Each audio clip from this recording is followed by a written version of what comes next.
Hello students, कैसे हैं आप सभी। मैं लाली वर्मा आप सभी 7वीं कक्षा के विद्यार्थियों का मैग्नेट ब्रेन्स हिंदी मीडियम में बहुत बहुत स्वागत करती हूं। स्वागत करने के साथ साथ ये आशा भी करती हूं कि आप सभी स्वस्थ होंगे, खुश होंगे, प्रसन्न होंगे। प्रिय विद्यार्थियों, हाँ बिल्कुल, मैं आपसे यही कहूंगी कि अपने स्वास्थ्य का ध्यान रखिए, अपने आप पर ध्यान दीजिए, साथ ही साथ अपना लक्ष्य निर्धारित कर लीजिए। क्योंकि जब हमारे सामने गोल रहता है, लक्ष्य रहता है, तो हम बहुत अच्छे से नियमित रूप से अपने कार्यों को करते हैं। छोटा सा उदाहरण भी अभी दूंगी कि क्यों हमें लक्ष्य निर्धारण करना चाहिए और इसकी क्या आवश्यकता है। छोटा सा, जैसे कि मान लो कोई सड़क पर सिर्फ टहल रहा है, ठीक है, तो वो आराम आराम से घूमेगा, ऐसे ऐसे घूमेगा। यदि हम पूछें कि कहीं कहाँ जा रहा है, कुछ नहीं, ऐसे ही घूम रहा है। और मान लो किसी को कहीं जाना होता है तो वो बड़े तेजी से जाता है। क्या अर्थ समझ में आया कुछ, कि जब हमें किसी लक्ष्य तक पहुंचना होता है तो स्पीड आ जाती है, गति आ जाती है। इसलिए हमें लक्ष्य निर्धारण करना ही होगा, अन्यथा समय तो रेत की तरह फिसलता जाता है। आइए चलते हैं हम इस वीडियो की तरफ। तो हमने अपनी पाठ्य पुस्तक से पाठ 5 पूरे कर लिए हैं, अर्थात किसलय भाग 2 के 5 पाठ पूरे कर लिए हैं। और आज मैं लेकर आई हूं आपके समक्ष विद्यापति जी द्वारा रचित गंगा स्तुति पाठ 6।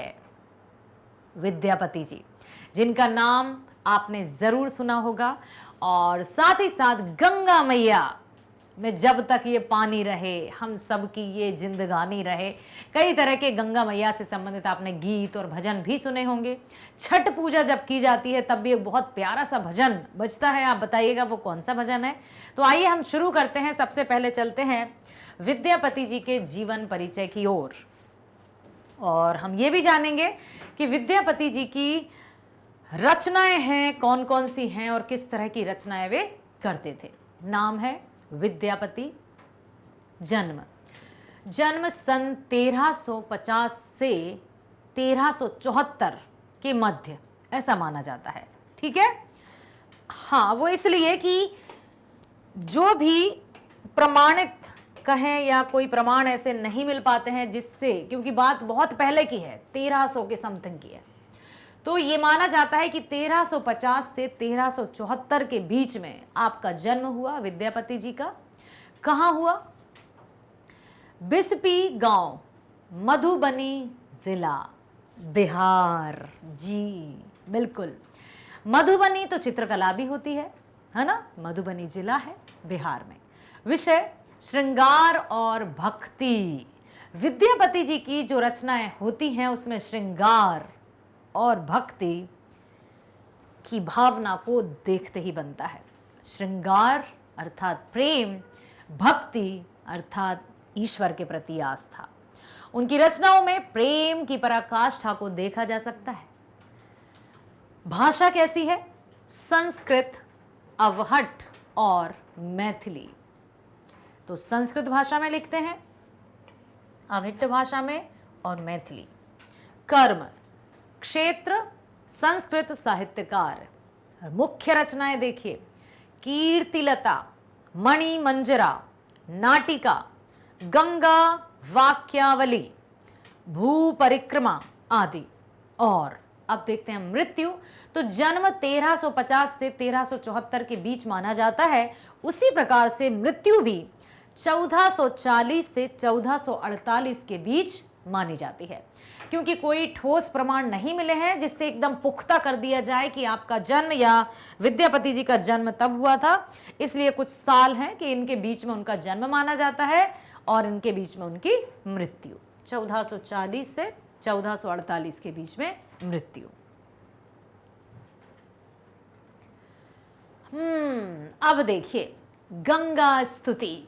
तो अब आप मुझे ये भी बताइए, प्रश्न है आपसे, उत्तर मैं नहीं बताऊंगी, कि गंगा नदी का उद्गम स्थल क्या है और गंगा को और किस किस नाम से जाना जाता है। गंगा का इतिहास क्या है? 3 प्रश्न किए ना मैंने, कौन कौन से? गंगा का उद्गम स्थल कहाँ है, गंगा को और किस नाम से जाना जाता है, और गंगा का इतिहास क्या है। इन तीनों प्रश्नों में मुझे आपके कमेंट सेक्शन में चाहिए कमेंट कि आप मुझे देंगे उत्तर कि गंगा का उद्गम स्थल कहाँ है, गंगा को और किस नाम से जाना जाता है, और गंगा का इतिहास क्या है। कैसे पता चला कि ये गंगा नदी है और कौन लेकर आया, कहां से लेकर आया, क्या है ये सब बताइएगा।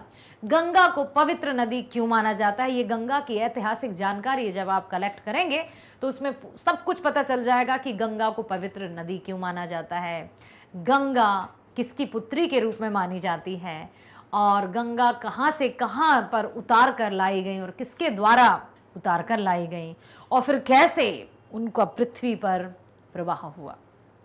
ठीक है, तो ये सब मुझे चाहिए आप लोगों से। लिखा है, बड़ सुख सार पहोल तू तीरे, छोड़ इत निकट नयन भय नीरे। अब लग तो ऐसा रहा है, लग क्या, ये चौपाई या दोहे की जो दोहा छंद या चौपाई छंद में लिखा जाता है, तो इस तरह से भी हम पढ़ सकते हैं, बड़ सुख सार पहोल तू तेरे, छोड़ित निकट नयन भय नीरे। इस तरह से हम पढ़ सकते हैं क्योंकि ये छंद है, चौपाई है। जब हम राग में पढ़ते हैं, सुर में पढ़ते हैं, ताल में पढ़ते हैं तो सुनने में भी बड़ा अच्छा लगता है और हमें याद भी हो जाता है। यदि हम सिर्फ पढ़ें, बड़ सुख सार पहोल तू तेरे, छोड़ इत निकट नयन भय नीरे, मजा नहीं आएगा और ना ही हमें याद होगा। हम कैसे पढ़ सकते हैं, बड़ सुख सारे पहोल तू तेरे, छोड़त निकट नयन भय नीरे। या फिर एक वो भी आपने स्तुति सुनी होगी ना, श्री राम स्तुति है,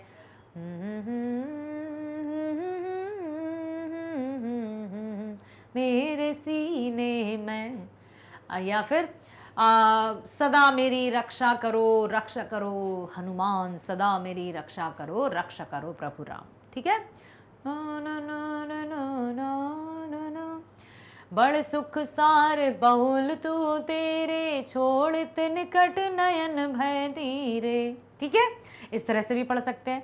अब इसका हम देखेंगे अर्थ। तो क्या कहा है, विद्यापति जी ने गंगा स्तुति के माध्यम से ये पंक्तियां लिखी हैं। गंगा की स्तुति करते हुए ये पंक्तियों का उन्होंने रचना की है, पंक्तियों की रचना। अब इनका अर्थ क्या है, हे माता गंगे, आपके तट पर रहकर मैंने अद्वितीय श्रेष्ठ सुख को प्राप्त किया है। आपकी निकटता को छोड़ते हुए मेरी आंखों से आंसू बह रहे हैं। गंगा को हिमाचल की पुत्री कहा जाता है क्या, हिमालय की बेटी कहा जाता है, और गंगा स्वर्ग में चली गई थी। इसके पीछे एक कथा भी है, पौराणिक कथा, कि गंगा मैया महाकाल महादेव को अपने पति रूप में पाना चाहती थी, परंतु महाकाल के हृदय से माता सती कभी नहीं जा सकती थी और ना ही कभी जाएंगी। तो उन्होंने कहा था कि तुम स्वर्ग में निवास करोगी, जब कभी तुम्हारी आवश्यकता होगी तुम्हें पृथ्वी पर बुलाया जाएगा, और हाँ, उसका माध्यम मैं बनूंगा, ऐसा उनको वरदान मिला था। गंगा नदी का जो जल होता है वो पवित्र होता है। वैज्ञानिक दृष्टि से भी उसका निरीक्षण किया गया, परीक्षण किया गया, और यह पाया गया कि उसमें ऐसी कुछ तत्व हैं जिनके माध्यम से वो पानी सड़ता नहीं है। तो पवित्रता और वैज्ञानिक दृष्टि से, धार्मिक दृष्टि से और वैज्ञानिक दृष्टि से, दोनों दृष्टि से ये मान लिया है कि गंगा नदी पवित्र नदी है।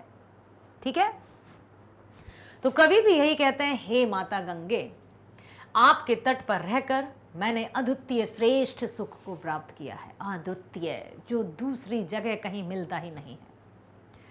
आपकी निकटता को छोड़ते हुए मेरी आंखों से आंसू बह रहे हैं।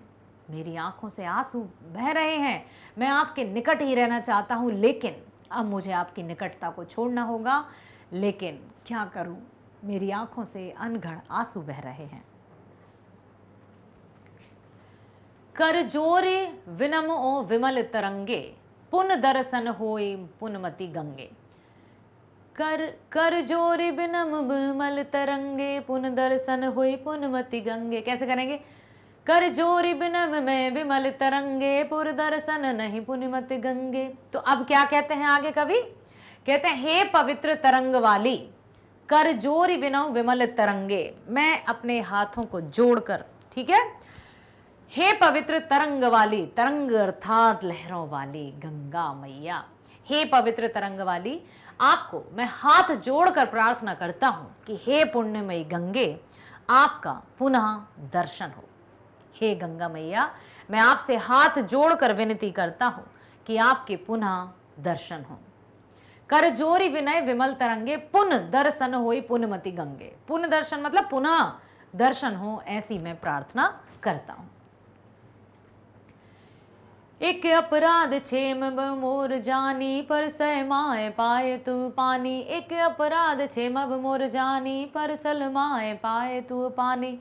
अब देखिए, जिस तरह से माँ हमेशा अपने बच्चों की अच्छाई, बुराई, भूल, गलती सबको क्षमा करती रहती है, उसी तरह से माँ गंगा को पतित पावनी माना जाता है, दुख हरणी माना जाता है। और ये भी कहा जाता है कि गंगा में स्नान करने से सारे समस्त पापों का नाश भी हो जाता है। क्यों इतनी पवित्र गंगे? जी बेटा, गंगा नदी अब जैसे कहाँ कहाँ से प्रवाहित होती हैं, कहाँ कहाँ से भारत के कौन कौन से ऐसे क्षेत्र हैं जहाँ गंगा नदी है, पूरा पश्चिम उत्तर दक्षिण में, वो भी बताइएगा। हे माता गंगे, मेरा एक अपराध समझकर क्षमा कर दें, क्योंकि हे माता, आपके पवित्र जल को मैंने अपने पैर से स्पर्श कर दिया है। हे माँ, जब मैं गंगा नदी में प्रवेश करता हूँ या करती हूँ तो मैं कैसे जाऊंगा? पहले मुझे अपने पैरों को ही आगे बढ़ाना होगा। इसीलिए आपको पता है बेटा, जब भी कोई पवित्र नदी में हम स्नान करने जाते हैं, और जब भी नदी में, ऐसा सभी नदी पवित्र हैं, तो जब भी हम नदी या कहीं भी स्नान करने जाते हैं तो उनको नमन करना चाहिए। इसलिए नहीं कि हमारे वेदों पुराणों में लिखा है, इसलिए नहीं कि हम हिंदू धर्म के हैं, बल्कि इसलिए कि हर जो प्रकृति का कण कण है उसको हम नमन करें, वो हमें जीवन दान देता है। उस प्रकृति के कण कण के कारण ही हम अपने पैरों पर खड़े हो पाते हैं। धरती, आकाश, जल, वायु, अग्नि, ये हमें थामे रहते हैं।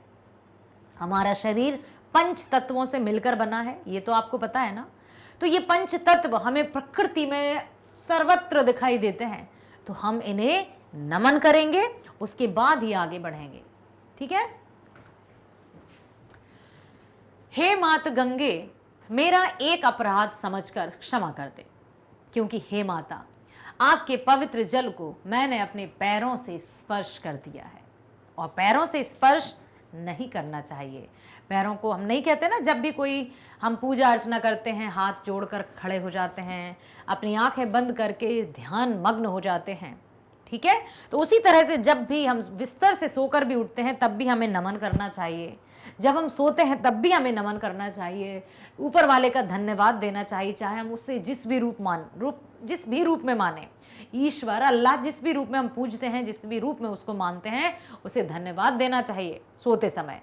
और उठते समय पुनः प्रार्थना करना चाहिए कि तूने इतनी सुंदर सुबह फिर से मेरे जीवन में लेकर आया परमात्मा, तुझे कोटि कोटि धन्यवाद। हे मात गंगे, मेरा अपराध क्षमा कर, आपके पवित्र जल को मैंने अपने पैरों से स्पर्श कर दिया है। की करब जब तप जोग दयानी, जन्म कृतारथ एक हिसानी। अब देखो, यहां पर कहना चाहते हैं, हे मात गंगे, जब आपके जल में मात्र एक बार स्नान करने से जन्म सफल हो जाता है, तो जप तप योग ध्यान करने की क्या आवश्यकता है? कोई आवश्यकता नहीं है। अपने एक नित्य निरंतर कर्म को करते हुए तभी तो कहा जाता है कर्म ही पूजा है। योग ध्यान, कबीरदास जी ने वैसे भी ये पूजा, ये यज्ञ हवन आदि को उन्होंने बिल्कुल एक साइड रख दिया है कि इन सब की कोई आवश्यकता नहीं है। मन को पवित्र रखना है, मन चंगा तो कठौती में गंगा। जो भी जल आ तो रहा है जलाशय से ना, नदियों से आएगा, तालाबों से आएगा, गंगा से आएगा, नर्मदा से आएगा तो जल जलाशय से। हर एक जलाशय, जलाशय मतलब जहाँ जल रहता है, तो जलाशय से जो हमें जल प्राप्त होता है वो जल पवित्र है। धरती, आकाश, अग्नि, जल और वायु, इन सब से निर्मित है हमारा शरीर। इसी शुद्धता के साथ, इसी पवित्रता के साथ हमें उनको नमन करना चाहिए और धन्यवाद देना चाहिए। तो तभी उन्होंने कहा कि जब आप मतलब एक बार स्नान कर लेने से जीवन सफल हो जाता है, तो फिर ये जप तप योग साधना करने की भला क्या आवश्यकता है? अर्थात कोई आवश्यकता नहीं। और सच में ऐसा ही है कि जब आप मन वचन और कर्म से पवित्र रहेंगे तो आपका वही गंगा है, वही जमुना है, वही तप है, वही योग है, वही ध्यान है। बस अपने कर्म के प्रति पूरी तरह से समर्पित रहना है। भनई विद्यापति समुदो तो ही अंत काल जनु विसरहु मोही। अब देखिए, कहना चाहते हैं विद्यापति कि हे मात गंगे, कवि विद्यापति आपसे प्रार्थना करता है कि आप हमें अंत समय अर्थात मृत्यु काल में नहीं भूलिएगा, अर्थात अवश्य दर्शन दीजिएगा। हे माता, आपसे करबद्ध निवेदन करता हूँ, प्रार्थना करता हूँ कि आप हमें अंत समय में मत भूलिएगा। आपको पता है, जब कोई वृद्ध व्यक्ति होते हैं, बीमार व्यक्ति होते हैं, तो डॉक्टर्स तक ये कहते हैं कि अब इनको गंगा जल पिलाइए ताकि मन को सुकून मिले, शांति मिले। पवित्रता का वास है गंगा जल में, तुलसी दल, तुलसी का पत्ता, ठीक है। तो वो कवि यही कहना चाहते हैं कि हे माता गंगे, कवि विद्यापति आपसे प्रार्थना करता है कि हमें अपने अंत समय में नहीं भूलिएगा, अर्थात दर्शन अवश्य दीजिएगा। माँ, आपकी निकटता हमें चाहिए, आपके निकट हम रहना चाहते हैं गंगे मैया, तो आप हमें हमेशा अपनी गोद में सम्माहित रखिएगा। इतनी प्रार्थना हम करते हैं। अब चलते हैं शब्दार्थों की तरफ। दर्शन, दर्शन अर्थात दर्शन। स्नाने, स्नान करना। अच्छे से शब्द सुन लो बेटा, क्योंकि ये शब्द आपके शब्दार्थ परीक्षाओं में भी पूछे जाते हैं। क्षेमब, क्षमा करना। विमल, पवित्र। भनई कहते हैं पुनमति, बार बार। समदो, प्रार्थना करना। परसल, स्पर्श, छूना। आशा करती हूं गंगा स्तुति आपने बहुत अच्छे से ध्यान से सुनी है। साथ ही साथ जो 3 प्रश्न मैंने किए हैं, कौन कौन से प्रश्न किए हैं? गंगा का उद्गम स्थल कहाँ है? गंगा को और किस नाम से जाना जाता है? गंगा की ऐतिहासिक कहानी बताइए। कहाँ से उद्गम, मतलब कहाँ से निकली, क्यों, कहाँ, कैसे, क्या, ये सब मैं आपसे जानना चाहती हूँ। कमेंट सेक्शन में लिखकर बताइएगा बेटा, जिससे आपकी जानकारी तो बढ़ेगी ही बढ़ेगी, साथ ही साथ आपको इस पाठ में जो भी विद्यापति जी ने लिखा है वो और अच्छे से समझ में आएगा। तो सुनिएगा ध्यान से और बने रहिएगा मैग्नेट ब्रेन्स के साथ, जो आप सभी को कक्षा 7वीं से 12वीं तक की online school education 100% free provide करता है। मिलते हैं अगले वीडियो में। स्वस्थ रहिए, खुश रहिए।